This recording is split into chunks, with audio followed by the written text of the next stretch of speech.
40 தொகுதிகளிலுமே எடப்பாடி பழனிசாமி அணி படுதோல்வி. மிக முக்கியமான ஒரு தகவல் ஒன்றை நம்ம பார்க்க போகிறோம் நண்பர்களே.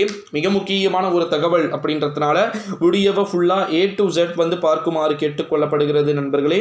குறிப்பாக நம்முடைய தமிழகத்தை பொறுத்த வரைக்கும் கிட்டத்தட்ட 40 தொகுதிகளிலையுமே எடப்பாடி பழனிசாமி அணி வந்து பார்த்திங்கன்னா தோல்வி அடைவதற்கு வாய்ப்புகள் வந்து இருக்குது அப்படின்னு சொல்லிட்டு ஒரு தகவல்கள் ஒன்று வெளியாகி இருக்கிறது.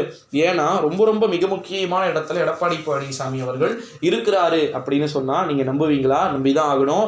ஏன்னா எடப்பாடி பழனிசாமி அவர்களுக்கு ஒரு கிரிட்டிக்கல் ஸ்டேஜ்ல வந்து அவர் சிக்கிக்கிட்டு இருக்கிறாரு. 8 தேர்தல்கள்ல என்னுடைய கட்சி தோத்துருச்சு. 8 தேர்தல்கள்ல என்னுடைய கட்சி தொடர்ந்து வந்து தோத்துருச்சு. என்னுடைய கட்சி ஜெயிக்கணும், ஓகேங்களா? என்னுடைய கட்சி வெற்றியை வந்து பெறணும் அப்படின்னு சொல்லிட்டு எடப்பாடி பழனிசாமிக்கும் ஆசை இருக்குமா இருக்காதா?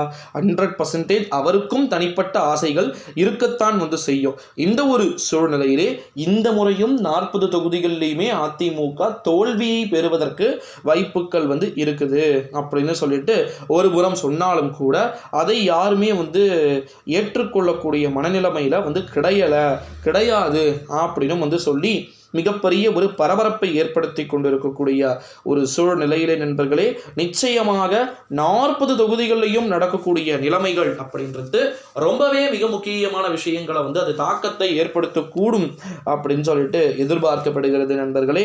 ஸோ அதை வந்து நம்ம கண்டினியூஸாக வெயிட் பண்ணி தான் வந்து பார்க்கணும். 40 தொகுதிகளில் அவங்களுடைய லீடிங் அப்படின்றது எப்படி இருக்க போகுது, எதனை நோக்கிய நிலைமைகள் வந்து பார்த்திங்கன்னா இருக்க போகுது அப்படின்றத நம்ம கண்டினியூஸாக வெயிட் பண்ணி வந்து பார்க்கணும். ஏன்னா இங்கே வந்து பார்த்திங்கன்னா பிரசாந்த் கிஷோர் என்ற ஒரு ஆளுமை வந்து பார்த்திங்கன்னா திமுகவுக்கு ஒரு உறுதியாக கை கொடுக்கக்கூடிய ஒரு துணையில் வந்து இருக்கிறத நம்மளால் வந்து பார்க்க முடிகிறது.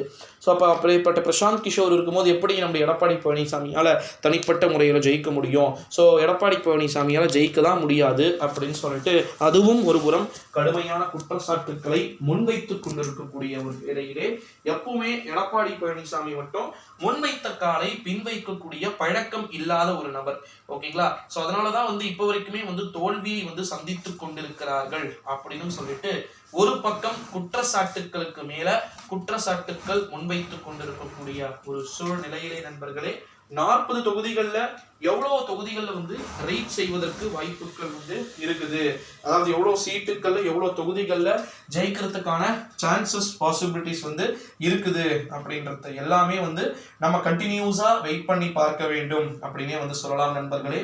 40 தொகுதிகளிலையுமே தோல்வியை பெற்று அதிமுகவிற்கு பதிலாக அதிமுக ஜெயிக்க வேண்டிய இடங்கள் அனைத்தும் பிஜேபி ஜெயிக்கிறதுக்கு வாய்ப்பு இருக்கு அப்படின்னு வந்து சொல்றாங்க. அப்படி ஒன்று நடந்துச்சுன்னா எடப்பாடி பழனிசாமியுடைய அரசியலே நாசமாக போயிடும். ஸோ அதனால் வந்து பி அவேர்னஸோட இருங்கன்னு தயவு செஞ்சு ரொம்ப பி அவேர்னஸாக வந்து இருக்கு, ஓகேங்களா?